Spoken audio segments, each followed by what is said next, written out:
नमस्कार हरि प्रेमियों, आपका हमारे YouTube चैनल में स्वागत है। सभी दर्शकों को हमारी ओर से जय श्री कृष्णा।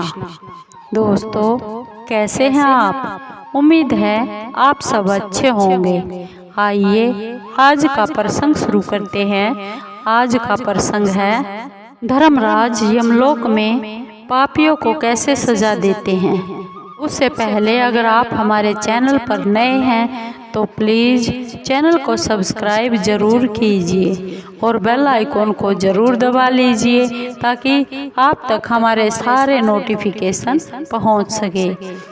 दोस्तों, आपके एक भी सब्सक्राइब हमारे लिए बेहद मायने रखता है।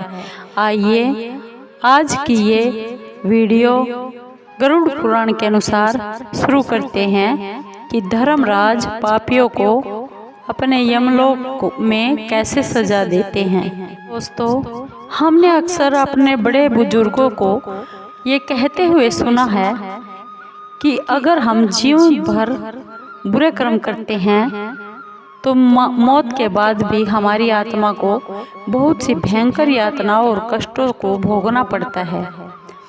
जैसे वैतरणी नदी से भी होकर गुजरना पड़ता है, यमदूतों की मार भी सहनी पड़ती है और पापी आत्मा को तो पशु नोच नोच कर भी खाते हैं।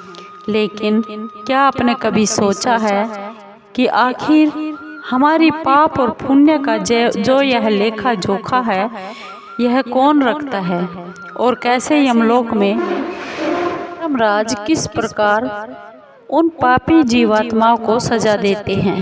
दोस्तों, गरुड़ पुराण के तीसरे अध्याय में धर्मराज द्वारा पापी आत्माओं को सजा देने का वर्णन मिलता है। पक्षीराज गरुड़ जी भगवान श्री हरि से प्रश्न करते हैं, हे केशव, यम मार्ग की यात्रा करने के बाद जब यम भवन में जाकर पापी किस प्रकार की यातनाओं को भोगता है और किस प्रकार धर्मराज उन पापी आत्माओं को सजा देते हैं। इस पर भगवान श्री हरि कहते हैं, जो आत्मा नास्तिक और महापापी प्राणी होते हैं उनके बारे में धर्मराज भली भांति जानते हैं, फिर भी वो चित्रगुप्त से उनके शुभ और अशुभ कार्यों के बारे में पूछताछ करते हैं। जिस पर चित्रगुप्त श्रवणों में पापी आत्मा के बारे में जानकारी प्राप्त करते हैं। दोस्तों, यहाँ आपकी जानकारी के लिए बता दें कि श्रवण ब्रह्मा जी के पुत्र हैं, जो पृथ्वी और पाताल स्वर्ग में विचरण करते रहते हैं। उनके कान सुदूर से ही सुनने वाले और नेत्र दूर से सब कुछ देखने वाले हैं। जो वो श्रवण और उनकी पत्नियां ही हैं जो हम सब के बारे में सब कुछ जानती हैं।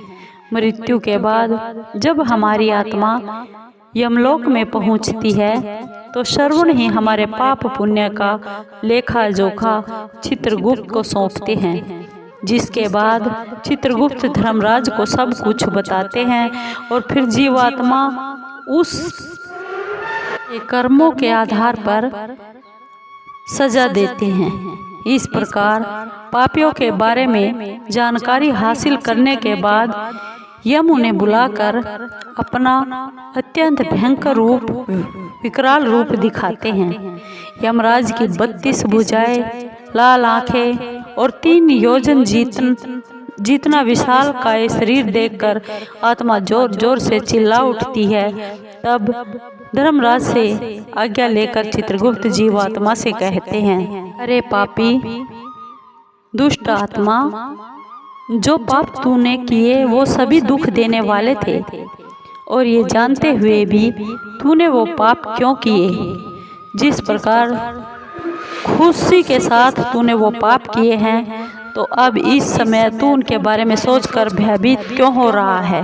धर्मराज की ये बातें सुनकर जीवात्मा और जोर जोर से रोने लगती है और अपने द्वारा किए गए पाप कर्मों के बारे में सोचकर विलाप करने लगती है।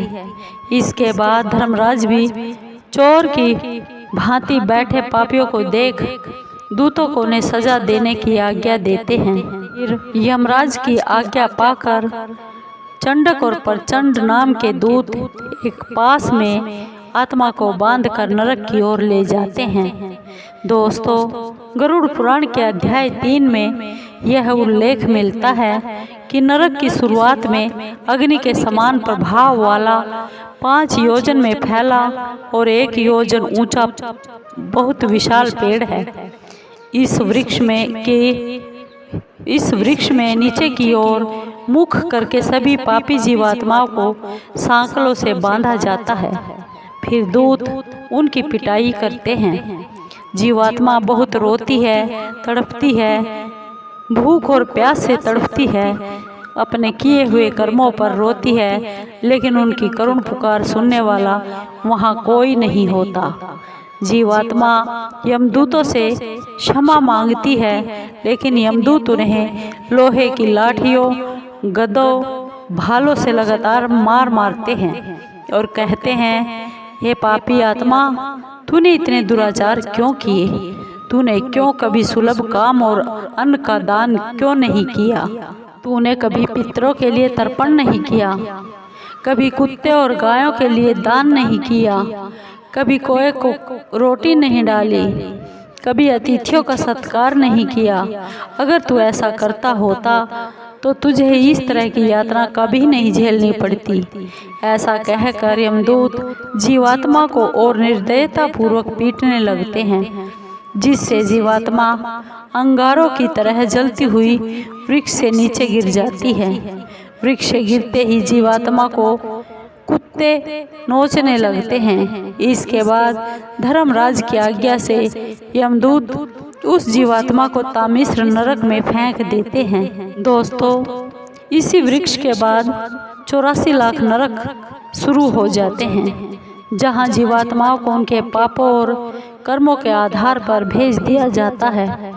वैसे तो ये सभी नरक बहुत ही दुखदायी और कष्टकारी हैं, लेकिन इनमें से भी 21 नरक जैसे तामिश्र, महारौरव, रौरव, सालमली, कालसूत्रक ऐसे नरक हैं जो अत्यंत भयंकर और कष्टकारी नरक हैं, जहां जाने पर जीवात्मा को बेहद कष्ट और पीड़ा सहनी पड़ती है।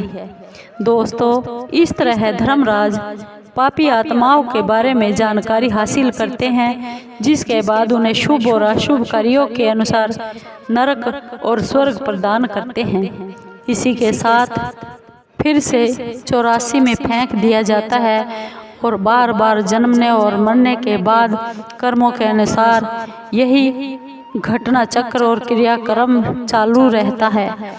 दोस्तों, इससे हमें सीख भी लेनी चाहिए कि हमें अच्छे कर्मों में ध्यान लगाना चाहिए और अच्छे कर्म करने चाहिए, दान करना चाहिए, दुखी दरिद्रियों की सहायता करनी चाहिए और भगवान का भजन करना चाहिए, क्योंकि एक भगवान का भजन ही हमें इन 84 लाख योनियों से बचा सकता है और इन भयंकर कष्टकारी नरक से बचा सकता है।